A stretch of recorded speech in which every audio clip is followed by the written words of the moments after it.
আসসালামু আলাইকুম, সবাইকে স্টুডেন্টের পক্ষ থেকে শুভেচ্ছা। আমরা নবম দশম শ্রেণীর গণিত বইয়ের প্রথম অধ্যায় বাস্তব সংখ্যা নিয়ে আলোচনা করছিলাম। আজকের ভিডিওতে আমরা যে বাস্তব সংখ্যার অনুশীলনের যে 22 নম্বর প্রশ্নটা আছে সেটা সমাধান করব। তো এখানে এটা একটা সৃজনশীল প্রশ্ন। এখানে উদ্দীপক দেওয়া আছে কত, √5 এবং 4 দুইটি বাস্তব সংখ্যা। এখন কি বলেছে ক নাম্বারে, যে কোনটি মূলদ আর কোনটি অমূলদ নির্দেশ করে। খ নাম্বারে বলেছে √5 এবং 4-এর মধ্যে দুইটি মূলদ অমূলদ সংখ্যা। আর গ নাম্বারে বলেছে প্রমাণ করে যে √5 একটি অমূলদ সংখ্যা। এই ধরনের অঙ্কগুলো অলরেডি আমরা করে এসেছি আগে, ঠিক আছে। তারপরে এখানে করি যে ক নাম্বার প্রশ্ন কি বলেছে, কোনটি মূলদ এবং কোনটি অমূলদ।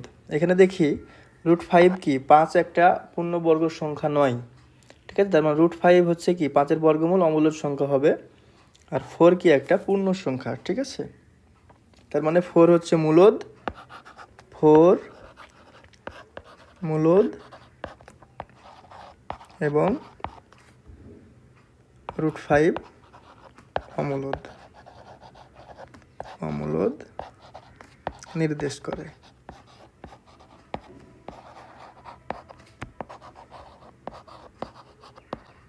ঠিক আছে।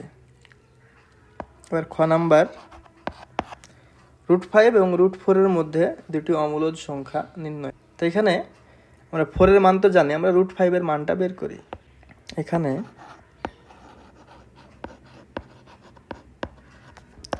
√5 সমান 2.2336607 ... এখন আমরা যেটা করব যে √5 এবং 4-এর মাঝে দুইটা অমূলদ সংখ্যা ধরে নেব, এ এবং বি। মনে করি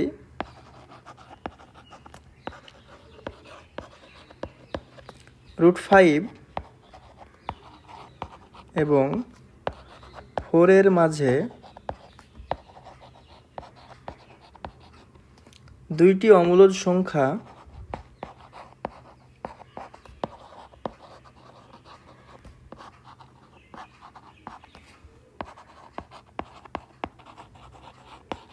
কত, এ ও বি। ঠিক আছে। এখন আমাদের এ ও বি এর মান ধরতে হবে যেন √5 অপেক্ষা বড় হয়, মানে এটা অপেক্ষা বড় হয়, এবং 4 অপেক্ষা ছোট হয়। তো আমরা যে কোনো কিছু ধরতে পারি, ঠিক আছে। আমরা যদি √5-এর সাথে 0.5 যোগ করি, ঠিক আছে, তাহলে কত হয়, 2.73, তাই না?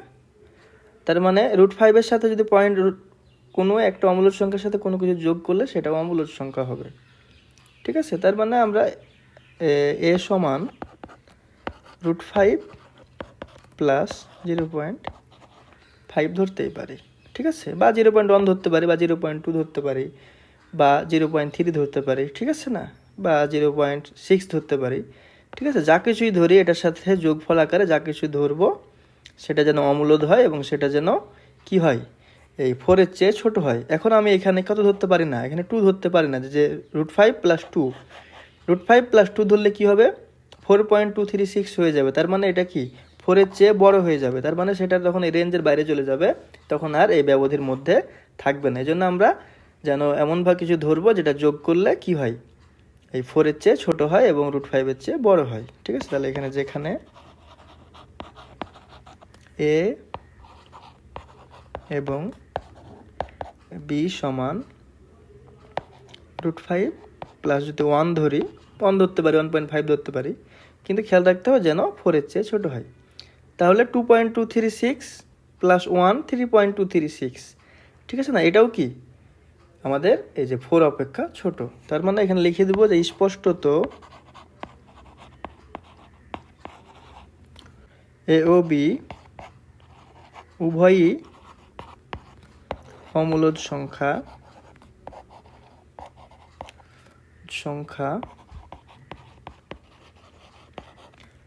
এবং উভয়ই √5 এবং 4-এর মধ্যে অবস্থিত।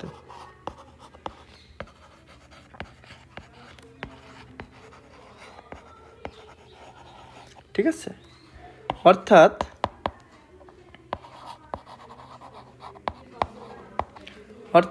√5 এর থেকে কত এ বড়, মানে হচ্ছে √5 প্লাস 0.5, এটার চেয়ে √5 প্লাস 1 বড়, এবং এটার চেয়ে 4 বড়। ঠিক আছে, অতএব এ ও বি নির্ণয়, দুইটি নির্ণয় অমূলদ সংখ্যা, দুইটি নির্ণয় অমূলদ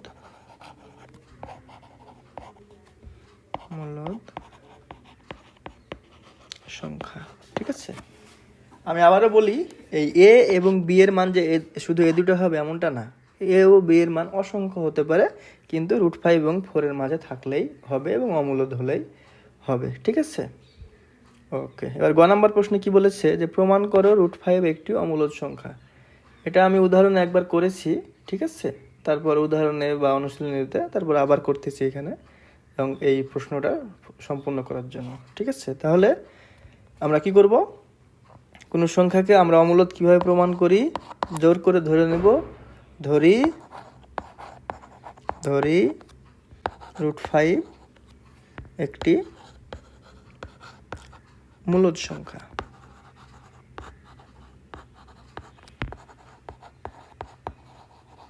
ঠিক আছে, জোর করে ধরলাম এটা একটা মূলদ সংখ্যা। তার মানে কি, এমন দুইটি পরস্পর সহমৌলিক স্বাভাবিক সংখ্যা পি কিউ থাকবে, এমন দুইটি পরস্পর সহমৌলিক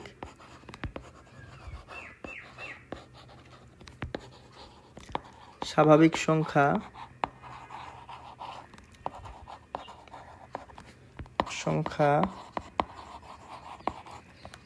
পি কিউ, যেখানে q is greater than 1, p q থাকবে যে √5 সমান পি বাই কিউ হবে। ঠিক আছে, এখন উভয় পাশে বর্গ করি, বা 5 সমান p square divided by q square, বর্গ করে। ঠিক আছে, অর্থাৎ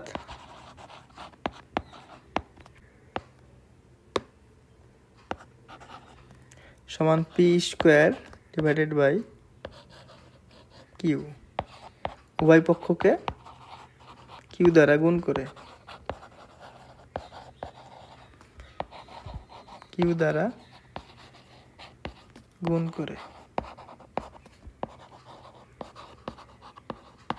এখানে 5q কি পূর্ণ সংখ্যা, কারণ কিউ একটা স্বাভাবিক সংখ্যা এবং কিউকে 5 দিয়ে গুণ করলে একটা পূর্ণ সংখ্যা পাওয়া যাবে। তাহলে স্পষ্টত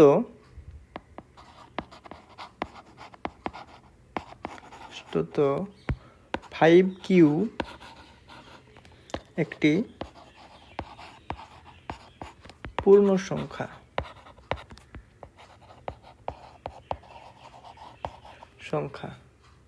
কিন্তু পি স্কোয়ার বাই কিউ পূর্ণ সংখ্যা নয়, কারণ পি ও কিউ স্বাভাবিক ধরেছে এবং সহমৌলিক ধরেছে, তাই না? কারণ পি ও কিউ স্বাভাবিক সংখ্যা,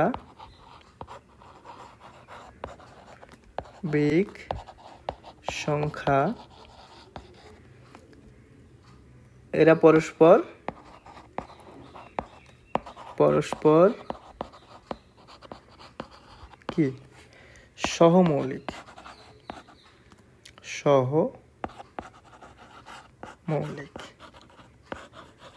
ঠিক আছে, এবং কিউ ইজ গ্রেটার দ্যান 1, এই জন্য এরা কি হতে পারে না, পি স্কোয়ার বাই কিউ পূর্ণ সংখ্যা হতে পারে না। অতএব 5q এবং পি স্কোয়ার বাই কিউ সমান হতে পারে না।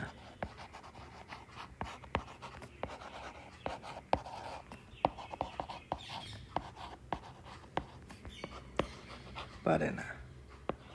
অর্থাৎ 5q not equal to p square by q. অতএব √5কে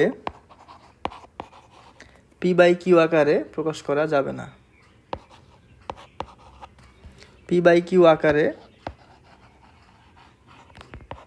প্রকাশ করা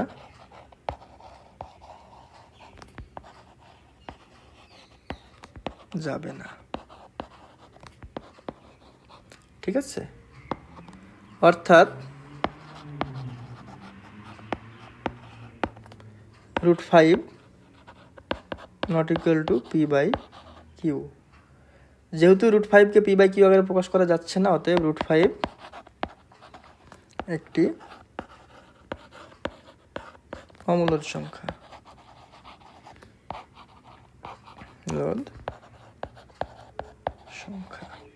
ঠিক আছে, √5 অমূলদ সংখ্যা প্রমাণিত।